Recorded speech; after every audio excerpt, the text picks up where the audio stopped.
Hey guys, welcome back to Seller Sessions. Today we're going to be the return of one of our in-depth show. Regular listeners will know what it's all about, but what we do is we chart the entrepreneur's life from their humble beginnings, the ups, the downs, the greats, the not so greats, and everything in between that makes them entrepreneurs. I'm pleased to welcome Dima to the show, who's an 8-figure seller, has 7 businesses. Very energetic, has a lot going on, very efficient in what he does. So hopefully we can all learn a lot of stuff from him today. Hey Dima, how you doing? What's up, Danny? What's up, everybody? Guys, thank you so much for having me on the show. You're more than welcome. So it's the first time you've been on the show, which is a shame, but it's good that we've saved it for your in-depth. So let's start back at the very, very beginning, early childhood, right? What were some of your inspirations, like in terms of your parents? Who led the most? Was it you inspired mostly by your mum or your father?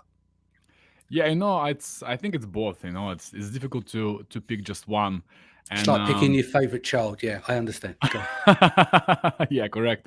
And I used to have it's three of us in the family. Like it was me and two of my sisters, the younger ones. So my father, he was quite successful, but unfortunately he died when he was 37. So, but he was very humble and hardworking and same as me. Like he was always positive, but something probably clicked. Like and take them out of the world.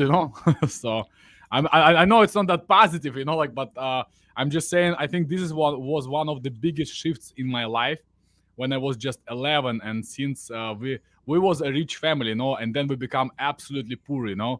So and my mom started to go and work at the regular jobs. I remember myself, we was having like a garden, like I was picking the berries, and we was having some trees. I was reselling like strawberry and other fruits, and I was waking up in the morning like 5 in the morning, go to the market, sell the fruits, and then come back home, give my mom money, and go to school.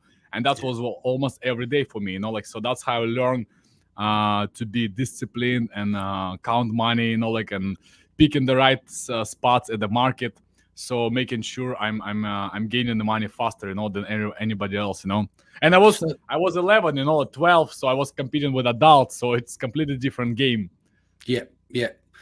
So can we just unpack that bit? You made a very important statement there that so you went from being rich to poor. There's a massive dynamic shift there. So if you were entitled, that entitlement very rapidly disappears, right? Because it's different from being broke to then making money, but going the other way and then coming back again is there's a level of appreciation there, isn't Yeah, listen.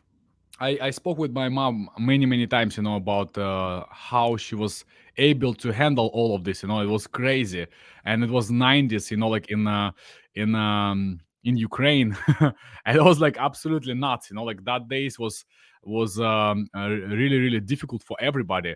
So and going listen, I remember myself, like I was coming to the school, and I was having a microwave in my house, like what nobody heard about this, like so when you try to explain people what does it mean microwave or video camera, like it was insane, people didn't know and didn't see things like this, like or like versions of a PlayStation in your house, and then you becoming completely poor, nothing, like in the winter you don't have money to just make your house warm, like it's that was a big shift, but the moment you pass through the times like this, you understand that you are um untouchable. No, you really, like, you can do wherever you decide to do. And if I will tell you my story of my entrepreneurship, you will understand exactly how I was taking this approach throughout all my career. Yeah. So 11 years old, you're out working on the markets, you're picking fruit, you're hustling. What was school like for you? Were you a bright student? Did you enjoy school or you couldn't wait to get out? What was it for you? Listen, I was absolutely brilliant. I was having a crazy, insane memory. So if we have a class, like I remember everything. So if they give me something to memorize, I remember this like in a click. So that's why I was not spending almost any time to prepare for school. And school in Russia a bit different. I was very good at math, but I was very bad at history and maybe art. It was not my thing. But what helped me, I remember my college years. I was um, so look, every day when I go to college, I have to go by foot 7 kilometers every single morning to catch the train, the free train to the college. So and every time I go close to the train, it's about like 2 hours or about 2 kilometers, 3 kilometers. I go to next to the railroad, you know. So and I see the train coming. So almost every day I have to run because I was always late, and you know, it's a morning, you know, I have to be on the train by 7 a.m. So and I have to go through the field, you know, like there's no road, you know, like so you kind of, if there's a rain, it's crazy. So you run, you climb, it's every single day. And I was getting because I didn't have money. I have to study very, very well to get all A's. In our country, it's called 5, you know. So and I was getting every A just because they was paying as like not a salary, like student tuition. So and it was $2 per month, and I was working hard to get this, you know. And I remember one day, the guy who was he is a teacher of he was a teacher. He said, okay, we have a championship coming, you know, for the marathon, for the runners. So you want to participate? And I say like, yeah, I can do it, you know, like, so I run. And he said, are you training? I say like, no, I'm not training, you know, like I'm just a regular kid, you know, like, so. And then he put me in a spot to compete, and I won the first place. And he said, hey, go, you have to get the medal. I say, sorry, I'm late, I'm getting late to my train, you know, like I have to run. So there was some kids who was prepared and trained, but I was naturally getting in shape because I have to do it, you know. So that was shaping my mind like throughout this year. So it wasn't like just one thing that happened, you know. Yeah. So it's less about choice more than it was a necessity for you. Yep. So your training become from just having to run all the time and get to various different places on foot. Therefore, you were prepared already. And I finished this college with a red diploma, which is a higher level degree. I was a veterinarian. So I choose to become the veterinarian because I didn't like the school. You know, school was kind of limiting. So I decided to went to the college, and I was thinking to become maybe, I don't know, like fix the cars or something, you know, like, so become a different field. But veterinarian, that was the only field that was open since that, because I didn't finish school completely. I left the school when I was in the middle of the school. How old was that then for you? Because we're going from 11 to college, so we had a big jump there. Oh, so, yeah. I was 15. That was okay. Yeah. So 4 years later, after my father died, I decided, hey, I no longer want to stay in a village, because my father, he was a director. It's called director of mayor of this big village, you know. So was having some type of reputation there, and then we become poor, and it was become a bit challenging, you know, to stay there. So that's why I was always thinking to, hey, I have to move somewhere else. I want to extend, and I want to express myself, and I want to achieve something that I've done in my life, not just kind of following my father name or something. So yeah. So straight out of school, straight after college, you become a vet. How long were you doing that for? It was 4 years. 4 years in the college, and then I went to the university. Yeah. And what did you study there? Also a veterinarian, because when you finish the college, you become a bachelor or some. It's called bachelor. Gotcha. And you just extended the education there at a high level. Yeah. If you want to become a doctor, then you have to finish university. So I decided to go this route. Yeah, I just didn't realize the length of time. I know doctors are 7 or 8 years. I didn't know vets were just as long as well. But let me tell you a cool story from my university. So when I went to the university, I was studying as a veterinarian. So they knew I came with a red diploma, which is the highest level of degree. So there's some benefits for it, you know. But overall, you still have to continue perform in university to make sure you're getting this tuitions and everything. And I was working like crazy. I was studying, and I was having like 3 or 4 jobs at the same time. Because when I came to the university, I say, hey, I have to collect money. You know, like after I will finish university, I have to have something in my pockets to continue going. And I calculate that if I can save $30 per month, which was the maximum I can do, I can finish university, I think, with like $3,000 or $5,000 in my pocket. Mhm. Long story short, when I was dropping out of the college, I was having $17,000 in my pockets, and it was 5 times bigger than I was expected, But how it happened, our university was doing programs for the students to go and work overseas, like a student exchange. So, but the veterinarians, because they're doctors, they're not allowed to go overseas. And because I was having good connections with every teacher, I'm really good at communications, as probably you know. And I was communicating with every teacher, with every professor. So I made a deal there with one of the professors that he will give me a pass to go overseas, and I achieved this pass. So I went to the program in UK, and there was about 20 guys from Ukraine. They came because I was very busy. I couldn't learn the English, so my job was only a hard-working job. So I have to just work for the performance. But when we came to the London, we went to the place. It's called city is called Peterborough. So they gave us a job to work on the field, and everybody was working by hourly. So everybody was lazy, and the guy who was with the good English from Ukraine, he was supposed to become a supervisor. So he didn't work. So he just was kind of lazy, pretending he doing something. And I found a guy who was working hard like me, a guy from Bulgaria. His name is Evgeny, and we started to work. And for 2 weeks we was doing preparations while everybody already on the lunch. We're still collecting the tools, like while everybody already like finished the job, they left back to the bus, to wait to go back to the campus. We still preparing tools, and next day work. And after 2 weeks of working, I see two managers coming to the field, and they saying, hey, next week we open the season, and because you guys was performing so well, we're gonna give you positions of the managers of the fields. And that's how I become a manager. They give me 12 people to manage, and because I'm very strategic, so I made the system on the field how to collect salad properly, how to open trailer, how to properly cut it, and my team of 12 people made the biggest collection of the salad of the season. So, and the main guy, the owner of the company, heard about me, and he came to the field. Nobody see him before, He said like, "Hey, I've heard about you, Dima. I want to just see you and shake your hand because you made the record of the collections of the salad in entire history of the our farm, and it was like a big farm. It was 500 employees there or more. I don't remember.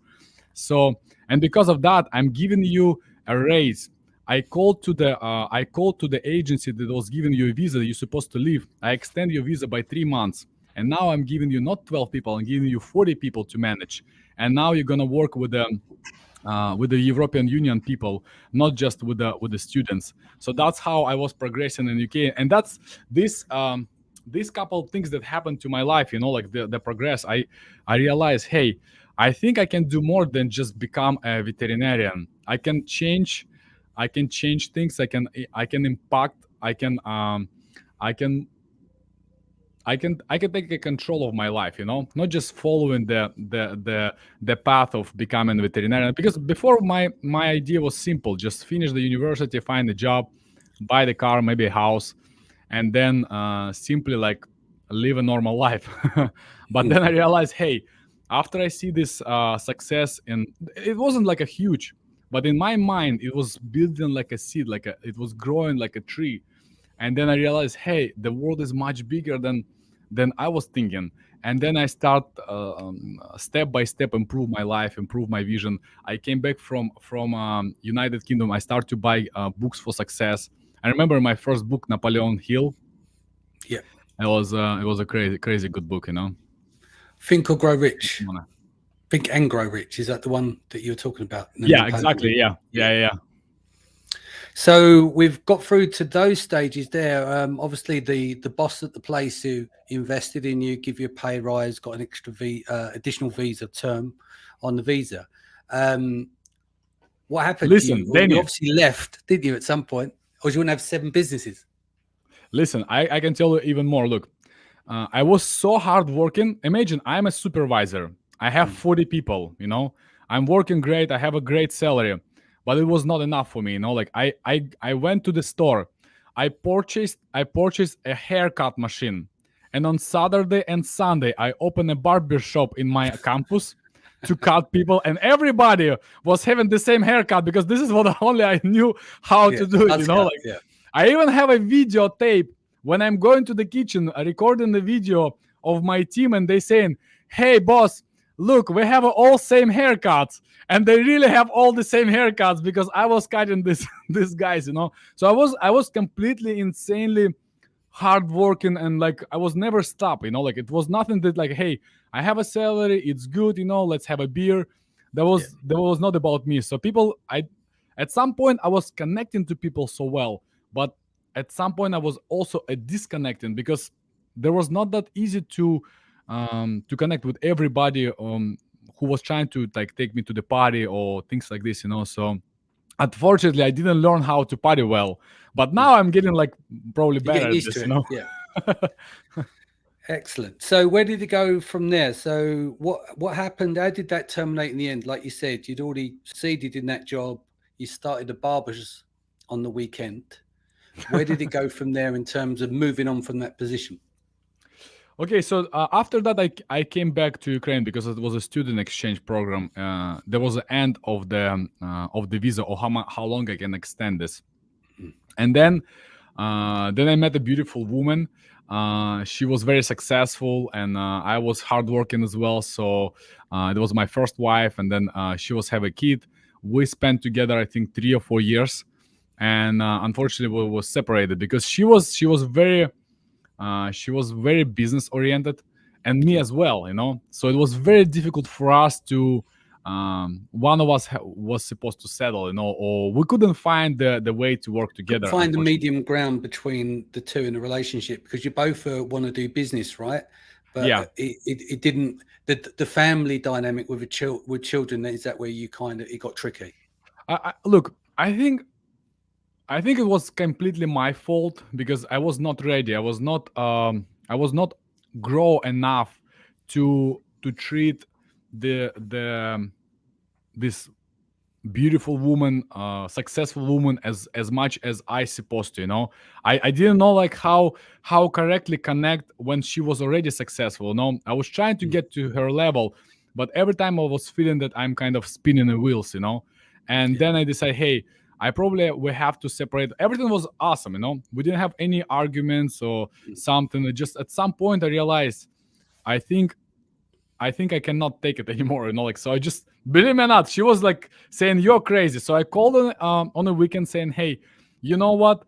I made a decision, like, I know it's like, it's gonna sound crazy, but we have to separate, And she said, like, "Are you crazy? Like, what's going on?" Like, so everything was okay. I said, like, "Listen, I feel like your success was like kind of pushing on me down, like, unfortunately." So looking back at it, looking backwards, I can tell this is maybe was a mistake, But like, well, don't say life that to your new wife. Yeah, full of mistakes, So nothing wrong with that, like, so. Yeah. And now I'm married. I have 2 kids. I'm the happiest father. All is good, and now I know how to build a balanced and happy family. So maybe this mistake made me think and prevent other things that I can do in the future, So Yeah, and as I say, you learn from your mistakes and you learn through pain, right? And so it must have been a painful time to go through that. But no, you seem to have. I think in life we make all of these decisions. We make thousands of micro decisions, and we all land where we're meant to be. But when we land there, it's because of 1,000 little decisions that got us there. It's never just one day we make a decision and it just goes. Everything has a build and momentum to where you land at some point. Like if you're building the business, you might spend 7 years building it. It's conscious, right? Every one of those decisions you're making to get there, the micro decisions to get to the macro. So I think that's where we are in life. And so we all land where we're meant to be, and you're meant to be where you are now. Does that make sense? Danny, absolutely. That what you're saying, that's exactly what I always say to people as well. Like it's Yeah. all this micro. That's why this book, Atomic Habits, it's one of my favorite books. I don't know if you ever read Yeah. this book, but it's one of the best sellers that we. I don't know, like, but it's that's exactly what he explained is in the book. These improvements, little decisions, even if Mm. you make the mistake, as you're saying, there is Or always even a chance. mistakes. Yeah, We can say our final mistake is this, right? We went bankrupt. yeah. But you went bankrupt not on that final mistake, not you. I'm just giving an Mm. extreme example.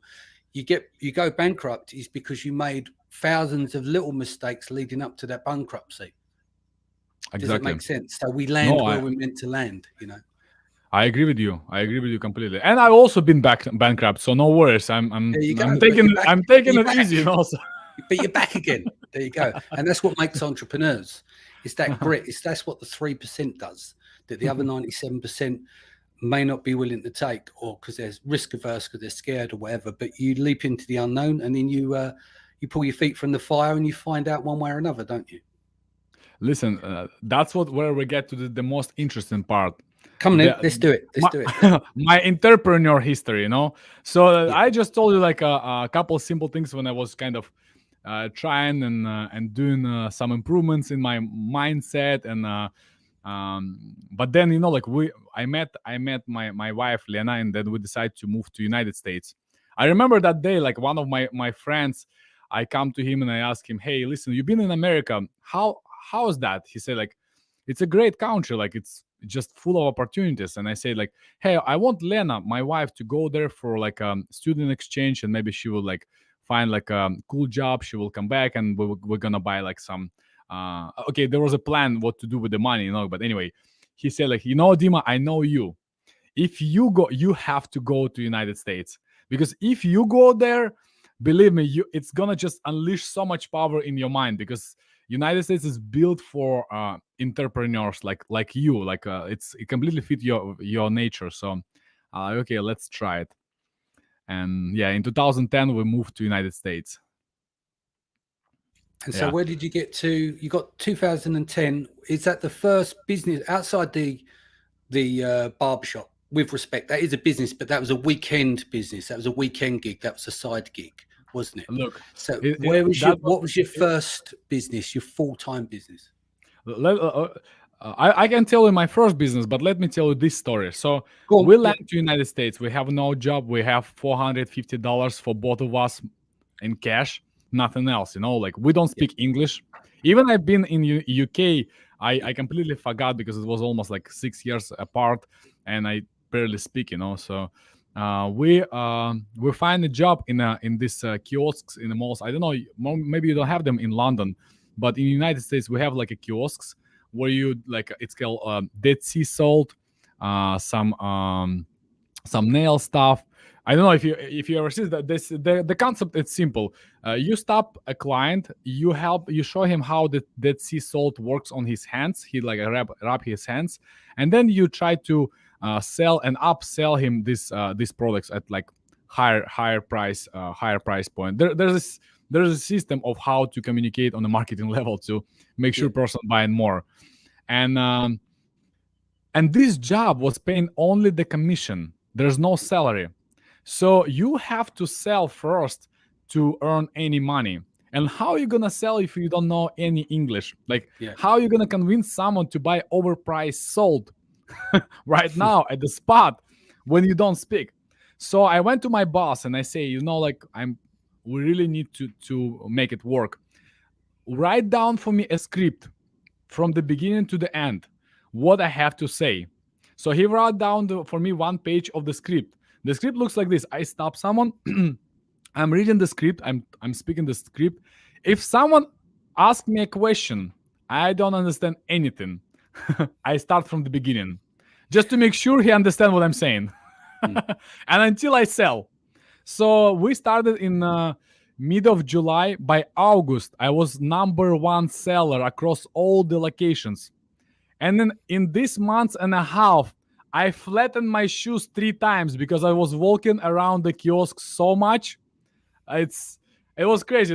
My boss couldn't believe how much I can work.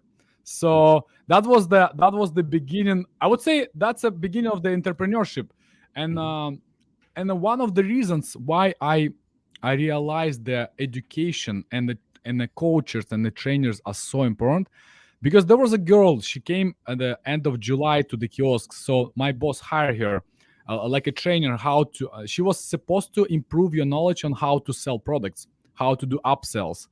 And all my friends around, mostly it's this location owned by Jewish guys. They are really good salespeople. So when she came, everybody say, no, we know how to sell. No worries, like take it easy. And I say like, I want to learn how to sell. I don't know how to sell. And so everybody say no. Only I was saying yes. So she was spending days and days and days training me. That's why on August I become number one. I learned every single technique, how to stop, how to speak, how to look, how to upsell, at what moment, So I realize there is a people outside already exist who already know. They doesn't have to be a great salespeople, but they know how to teach you.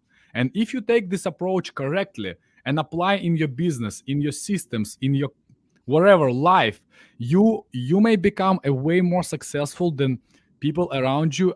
It's not to compare with others, it's just to compare with yourself. Like you take this approach, you learn it, you improve it, you implement this, because there's plenty of people who knows everything, but they just not executing. So and if you start to execute this at the high level, you keep continue improving, you keep adjusting the system to yourself, then you can become a very, people call this talented people. But I know talent comes with a really hard work. So and hard work beats talent when talent doesn't work hard. So where was what was the next steps from there? Obviously you learned English, you went through that process of selling, learning about upsells and stuff, turned up with $450 in your pocket a piece. Where did that lead you next?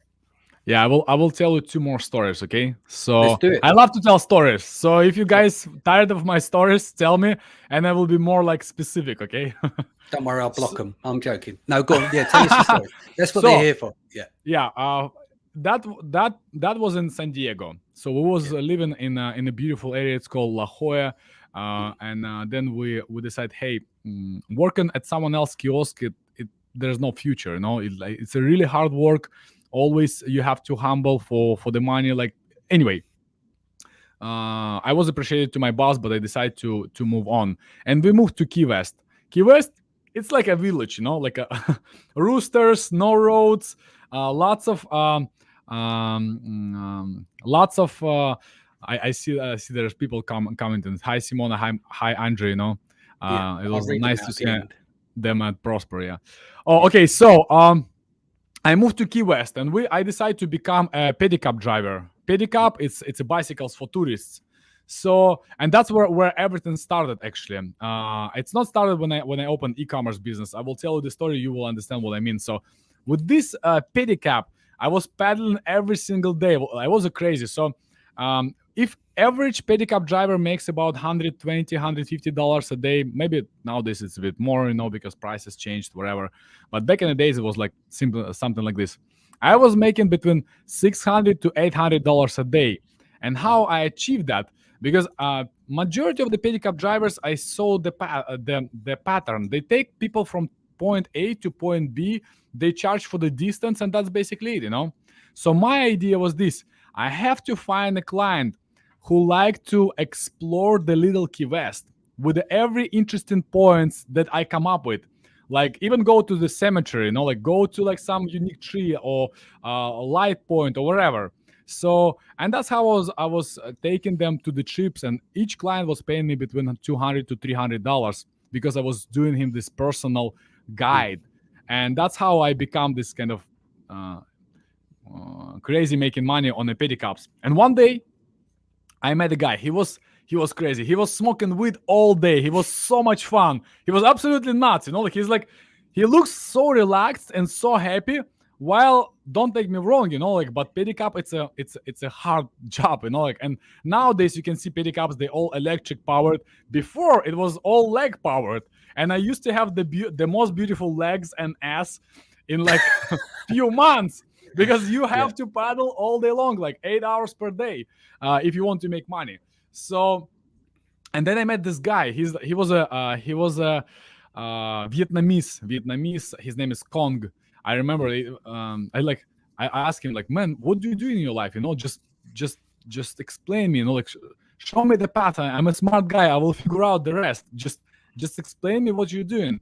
And he said like, I sell products on eBay. I'm making like $60,000 a month. And I'm like, what? $60,000 a month? Are you kidding me? It's near to impossible in my mind. Like there's no way to make 60,000 pedaling the pedicab ever.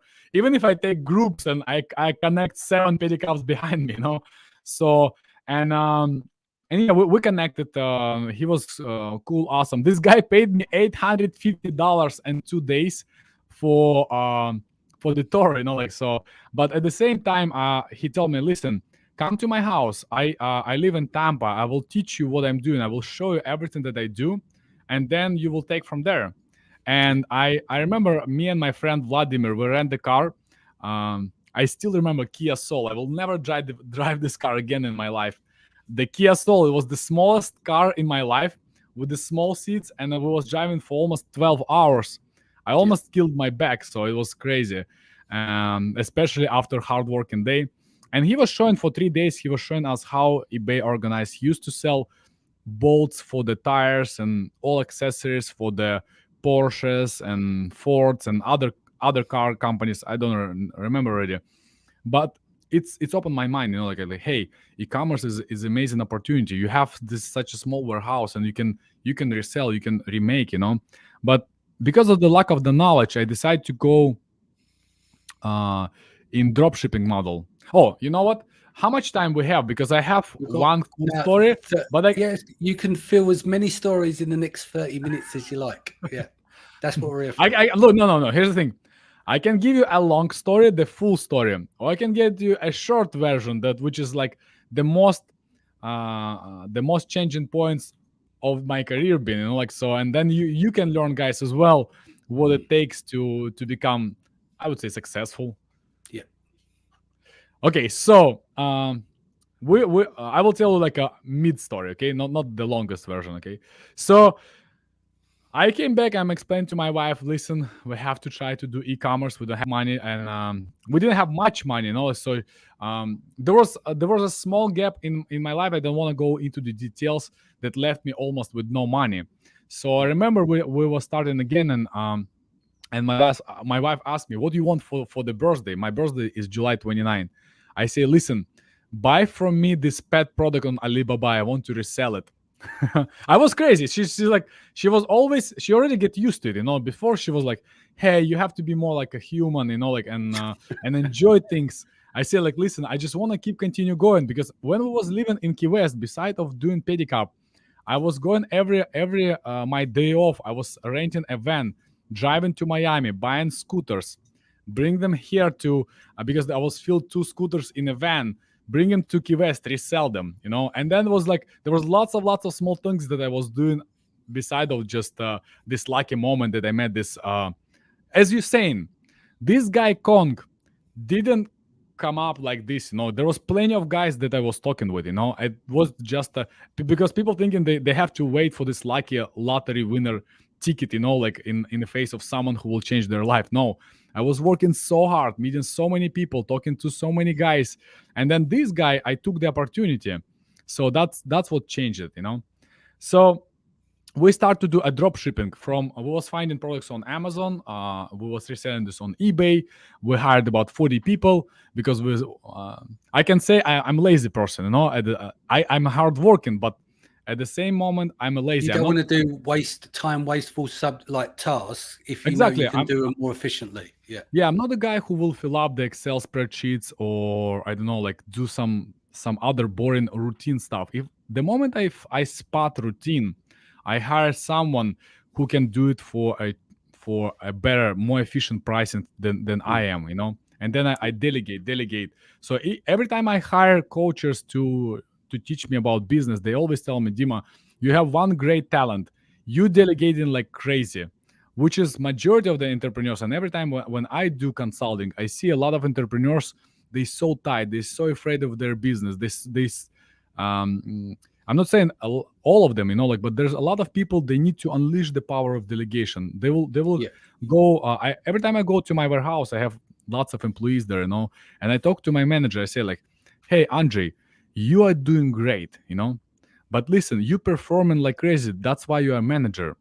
And the only problem is, you see, there's 3 guys staying and smoking right now.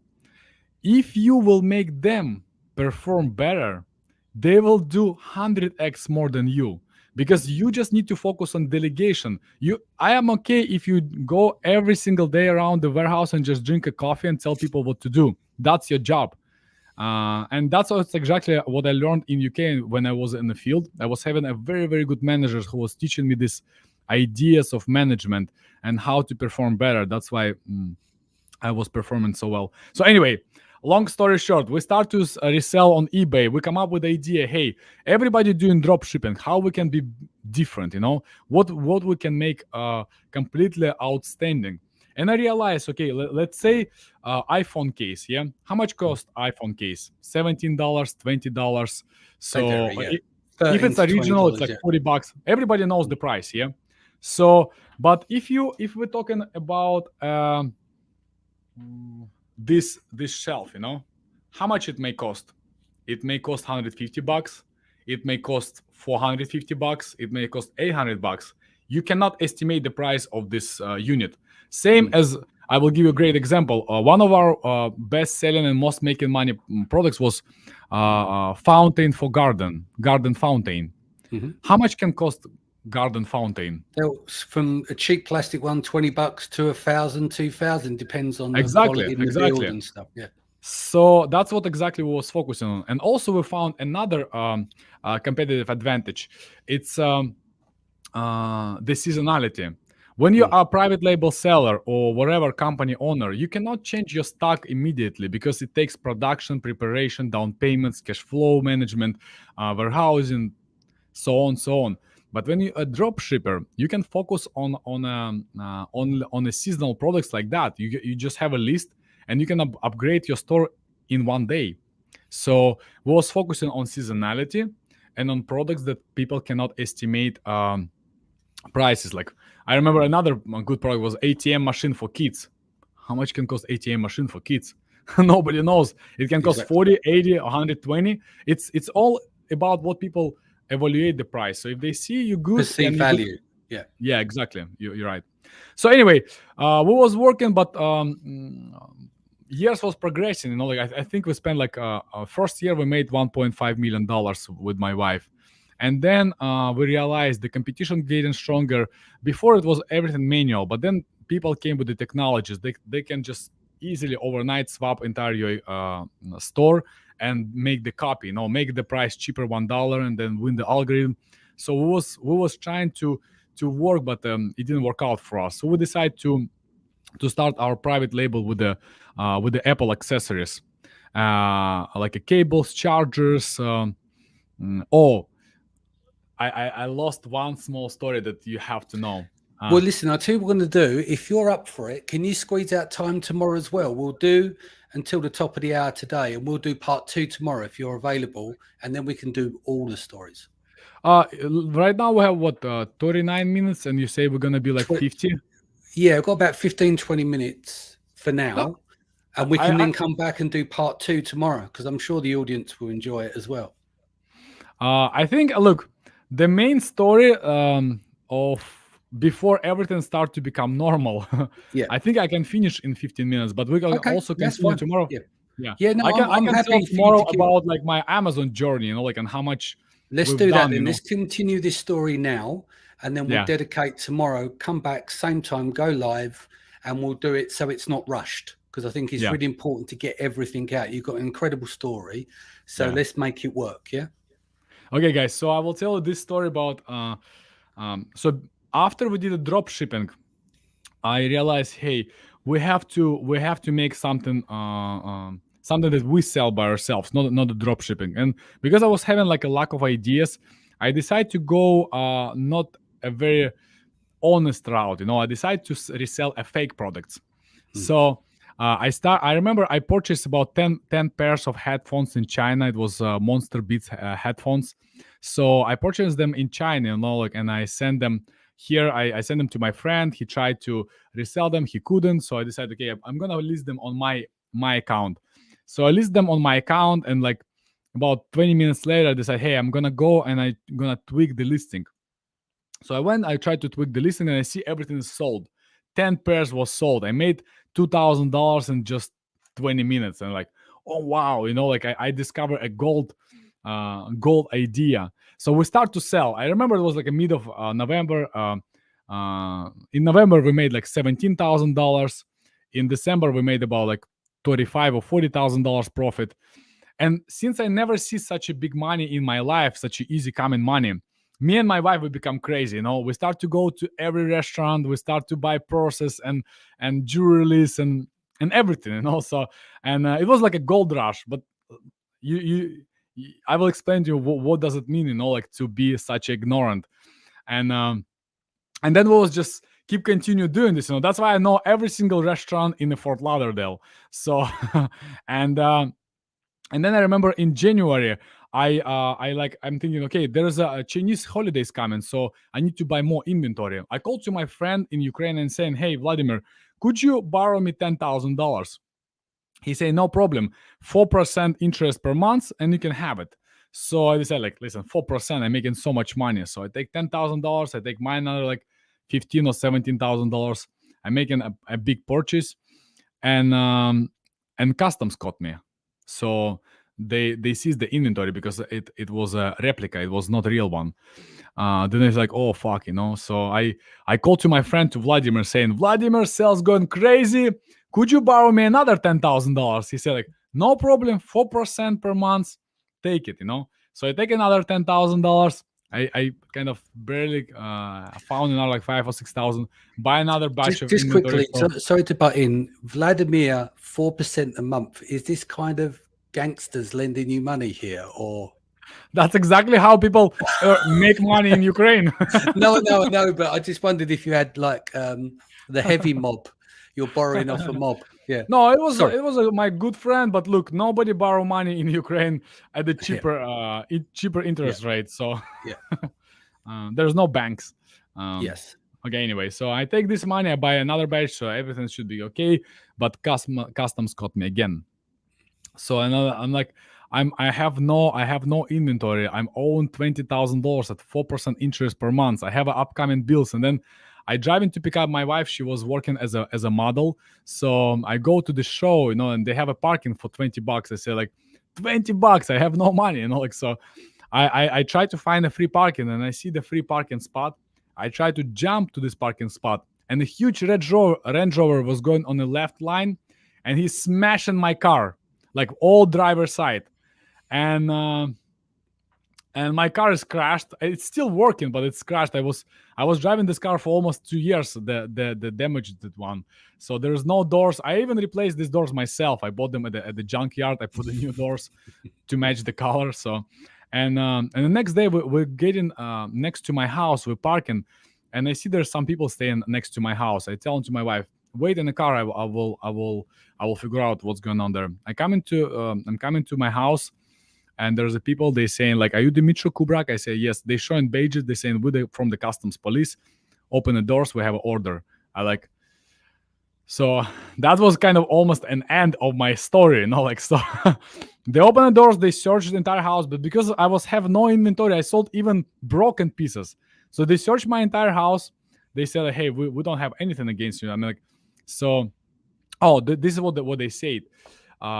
You facing $2 million fine. If you cannot pay it, you have to go to jail, And I said, like, are you serious? So now I'm saying to you in like a minute or two, but it was like a long conversation, very stressful conversation.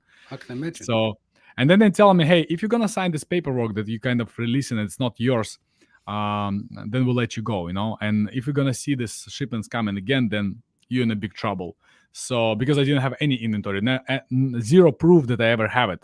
So they left, and moment they was leaving, I was promising myself I will never ever in my life deal with something that close to illegal, because it doesn't matter how much money you make or what traction you're gaining, it will hit you with the brick at the moment you never expect.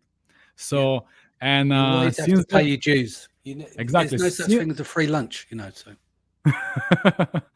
So since then I realized, listen, you can build a way bigger business without cutting the corners and be legit. So that's why I start to improve and learn how to do marketing and all other stuff. So that's kind of was a great story when I just when I almost, even now, look, I tried to apply for TSA, global entry. It's like when you go to the airport, you don't have to. I still consider as a as a guy who bring in counterfeit to the United States, so they not allowed me to get this status. That's a funny part. So anyway, but it's like how many 10 years left already, so 10 years passed by. After that, I start to sell these chargers for iPhone. I purchased them for eBay. I start to make sales. After like 4 months, I start to make about $18,000-$20,000 profit per month. I come up with like different cool ideas how to make bundles and other stuff. And then you remember iPhone 5s came out. So for everybody it was a happy moment. But for me, do you remember you was plugging a charger and it was saying this accessories is not no longer valid not or whatever. They changed not the port on it. authentic or something like this, So all my inventory become bad overnight, and because I was selling a lot, 1 week later, 4,000 customers did complain on eBay about my orders, and eBay shut down my entire account. So overnight, I lost entire business. So again, I'm sitting, I like, what should I do next? So it's like just 6 months pass by, and I like already at this difficult situation. So I decided, okay, I'm gonna go and sell on Amazon. My friends was telling me Amazon is a great idea, and it was 2013. So I decided to try Amazon, and I started with a couple products that was not really doing well, and then I come up with the idea. When you sit on the couch and playing with your iPhone, you want your iPhone to be charged, and it's the original chargers, they're small, so it's difficult to sit and move. So I decided to make a long ones. It seems like a simple idea right now, but 10 years ago it was a brilliant idea. Nobody was making them. So I decided to make a long cables, and because let's say when you live in a family, you need 2, 3, 4, 5 pieces in the family, because one is in your living room, one is in your bedroom. So you don't want to run with the chargers all the time and lose them all the time. So, and especially if you have kids. So I decided to make this sets of 2, 4. And shortly after, I remember my business was shut down in about, I think, December or January. On April, I made $45,000 pure profit from Amazon, and the next month I think I made like $60,000 or $80,000 in May. And then I got letter from Apple saying that I sell fake cables. I didn't know that you have to have an MFI license to sell. Everybody sell. You go in any gas station in USA, they don't have an MFI license. It's all Chinese products. I decided to not wait till police will show up again. So I decided to shut down my account myself. No, not account, but I shut down all the listings. I destroy all the inventory. So since I learned, I tried to get the license, but it was more complex, not profitable. I decided to go to other products.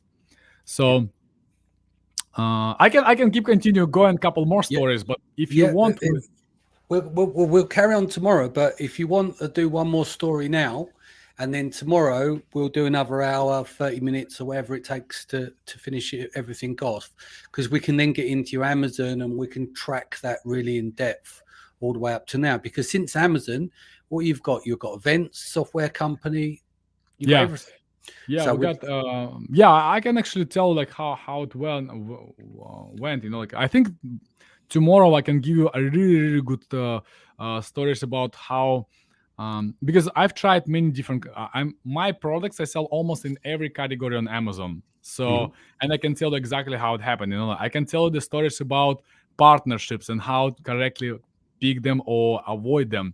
I can tell you how to buy companies or invest in other people and how to pick them correctly. Cool. Well, then let's do that then. So if we wrap the show now, we'll come back here tomorrow and we'll go through that, because that's easy. Another hour of content, isn't it? So should we do that? Absolutely. Yeah. Excellent. Guys, thank you so much for joining us today. I'm just going to read out some of the messages here. Jason says, there's no one like Dima, better human than business person, and that's saying a lot. Adam gives a thumbs up. We've got hello, gents, from Andrea. Simona, hey, Dima. Andre, Dima is fire. Cy B says, more stories, please, Dima. And Adam says, the feeling when eBay shuts you down and the stress kicked in, and then you switched to Amazon with a crying emoji. Guys, thank you so much for joining us today and your time and attention. Take care of yourself and your family. Much love. Me and Dima will be back here tomorrow to hear the rest of these stories. Take care. Thank you so much, guys. Have a wonderful day.